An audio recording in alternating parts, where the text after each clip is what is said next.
Hi, welcome to my channel. In this video, we will have lesson on proverbs and a riddle. Proverb mean wise word or action of advice. In bahasa Indonesia sering diartikan kata-kata mutiara atau peribahasa atau kata-kata bijak gitu ya. And we know that it is the most difficult thing to master in English because sometimes it has idiomatic meaning. It has the true meaning behind it, right? And also the most typical one is, even though it is English proverb, I'm sure that it is not guaranteed that American people understand the proverb of Australia, or the people in United Kingdom understand the proverb in New Zealand. I'm not sure right that, because sometimes proverb is culturally formed, right? Jadi proverb itu antar satu dengan negara lain itu berbeda-beda.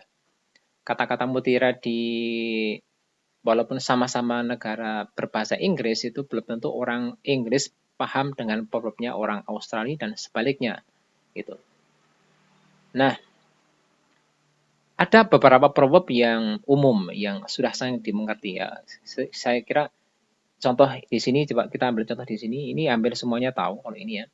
Action speak louder than word. The meaning is what you do is more important than what you say. Apa yang kamu lakukan lebih penting daripada sekedar kata-kata. Ya. In a sentence, dalam sebuah kalimat misalnya. Penggunaan ya, contoh dalam penggunaannya. Don't just say what you are thinking about. Just do it. Action speak louder than words. Nah, kurang lebih kira-kira penggunaannya semacam itu. The next sample is, take a look this one. Cleanliness is next to godliness. The meaning is, it's good to be clean. God is clean and you should be too. Jadi kebersihan dalam bahasa Indonesia sering mungkin hampir sama ya. Kebersihan sebagian dari iman tuh orang Indonesia. Nah, tapi di sana bahasanya semacam ini verbnya. Mungkin maksudnya hampir sama. Cleanliness is next to godliness. Misalnya penggunaan dalam kehidupan sehari-hari. Hey, before you come in the house, please wash your hand first. Maybe your hand is infected coronavirus. So washing hand is very important. Cleanliness is next to godliness. Nah, kurang lebih nanti penggunaan semacam itu. Nah, karena kita menyadari sangat sulit menginterpretasikan, mencari arti dari proverb, kata-kata mutiara. Indonesia pun kadang kita nggak tahu, apalagi bahasa Inggris kan. So the most important one is memorize it well. You can do it many times in your daily life. Memorize and memorize. Yeah.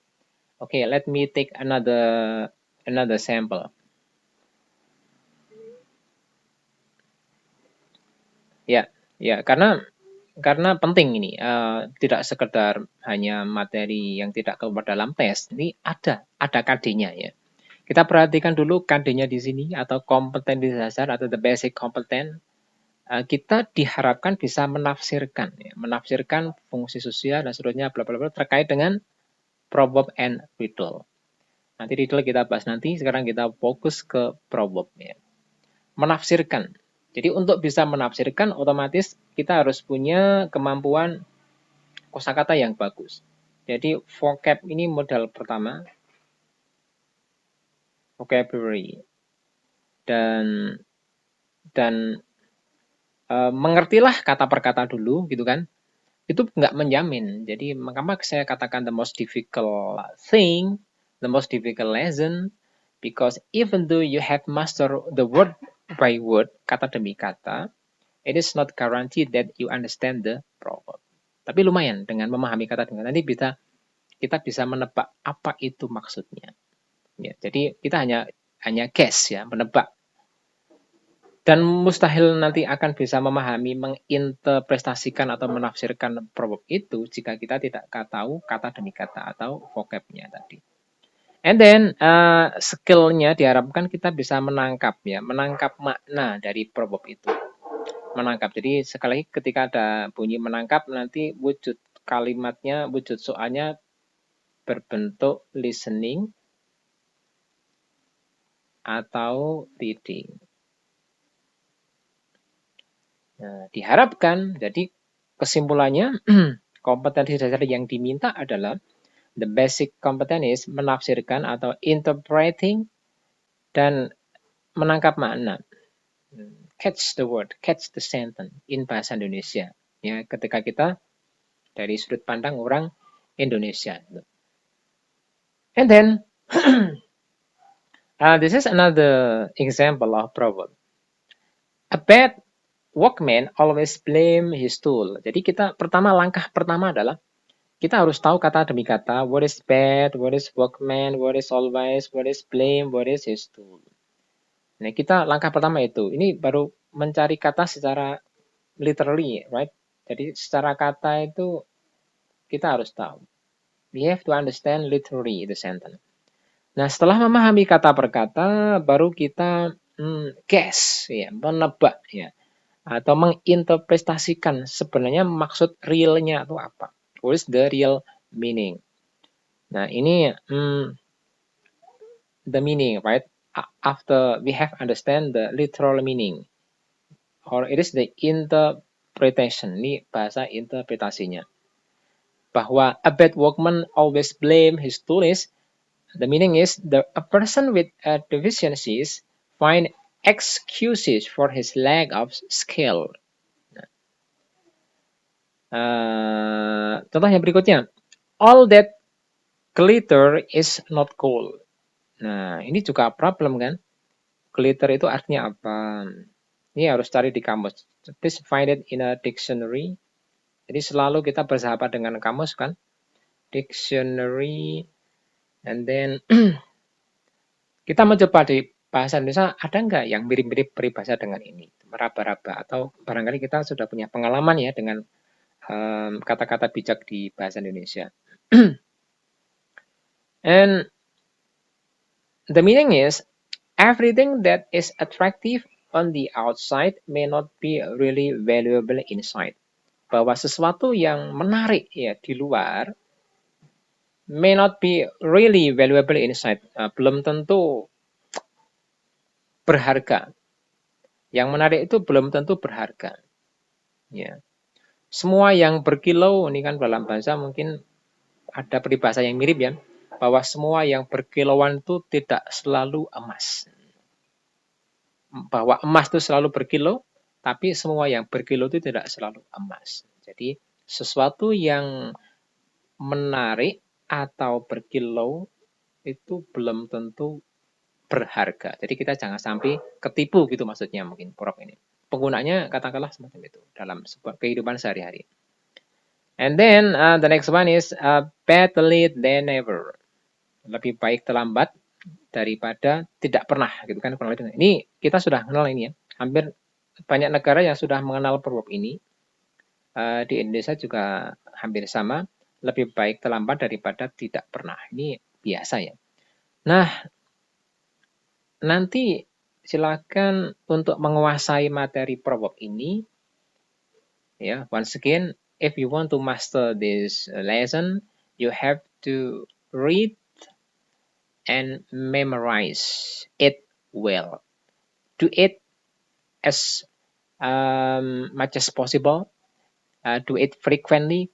Lakukan terus menerus. Jadi once again, silakan harus dengan cara memorize nih, nggak ada cara lain. Jadi harus diingat-ingat saja. Kalimatnya dibaca, kita baca ulang-ulang, mengerti isinya dan seterusnya. Nggak ada cara lain.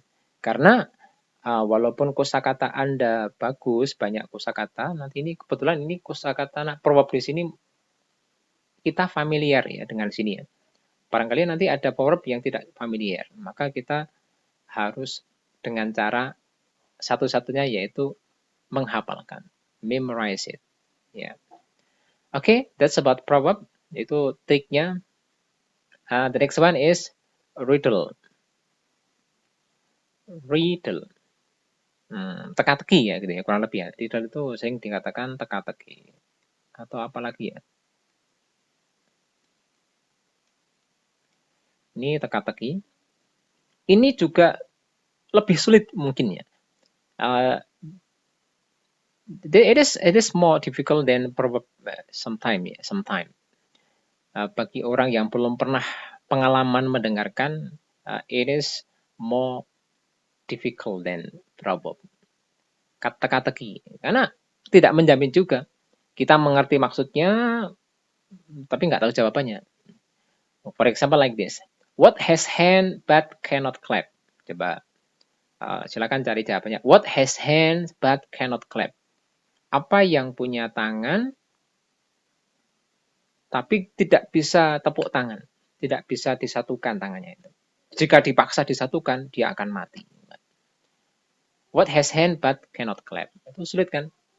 Jadi triknya untuk mengerjakan soal ini, soal yang berkaitan dengan teka-teki, kita jangan mencoba mencari jawaban secara saintifik, or don't find the answer scientifically. Jangan terlalu lurus mencari jawabannya, nggak akan pernah ketemu. Terus gimana? Kita harus berpikir maybe out of the box. Cara berpikir kita ketika mengerjakan soal ini harus out of the box, harus anti mainstream, tidak biasanya. Harus berpikir seperti para stand up comedian. Stand up comedian itu kan sering aneh kan, kita sering ada kejutan-kejutan ketika mendengarkan stand up comedian. Once again, jangan berpikir lurus, tapi kita harus nyeleneh mikirnya, harus out of the box.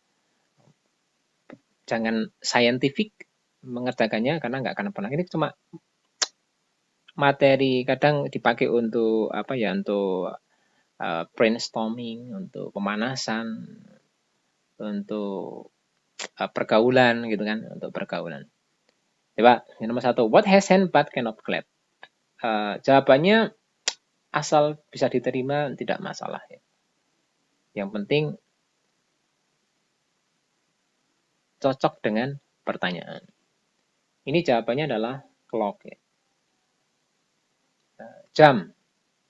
Nah, jam itu kan punya tangan kan. Punya tangan, ada yang 2 kalau menit dengan jam, ada yang 3 dengan detiknya. Tapi kalau dipaksakan tepuk tangan disatukan, it will be off, akan mati kan. Itu kan contoh yang pertama. And then number 2, a house has 4 walls. All the walls are facing the south, and a bear is circling the house. What color is the bear? Kita akan disulitkan dengan kata per kata seperti biasa. Harus tahu what is house, what is wall, harus tahu facing the south, menghadap ke selatan, harus tahu. And the bear is circling the house. Seekor beruang sedang mengelilingi rumah itu. What color is the bear? Apa warna beruang itu? Nah, kalau dipikir saya sendiri nggak akan ketemu. Tapi dengan mengetahui kata per kata, kita hanya bisa menebak, guessing ya, right? Jadi untuk riddle kita memang harus guessing, harus mempunyai keterampilan guessing yang tinggi. You have to be have a sense of guessing, harus punya rasa menebak yang tinggi. Ya, jawabannya apa nih kira-kira? What color is the bear? Pertanyaan adalah what color, apa warna beruang itu? Semua rumah menghadap ke selatan. Ya. Berarti ini kan beruang kutub kan? Nah, beruang kutub itu 100% warnanya adalah white. And sample number 3, what is the end of a rainbow? Apa akhir dari pelangi? Jadi kita kan problemnya kan harus tahu kata end itu apa, rainbow itu apa. Tahu pun tidak menjamin. Tadi saya bilang gitu kan. Jadi tentu Anda bisa tahu ini jawabannya, Pak. What is the end of rainbow? Apa? Kalau di Indonesia kan malah nggak ketemu. Apa ujung dari rainbow? Kalau di Indonesia kan malah nggak akan pernah ketemu. Kalau kita jawab aja di sini bisa ketemu. Akhir dari rainbow adalah ini kan ya W. The letter of W. What start with the letter T is filled with T and ends in T. Jadi semuanya diawali dengan T, diisi dengan T, and then berakhir dengan T. Kan? Harus muter-muter kan?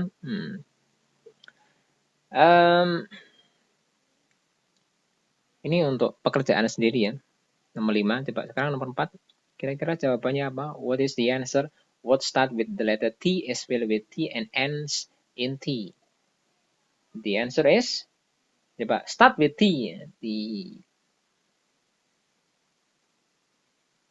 Teapot. Nah, teapot itu kan anti, start T and fill with T. Ini kan kalau diisi coffee namanya bukan teapot kan, coffee pot.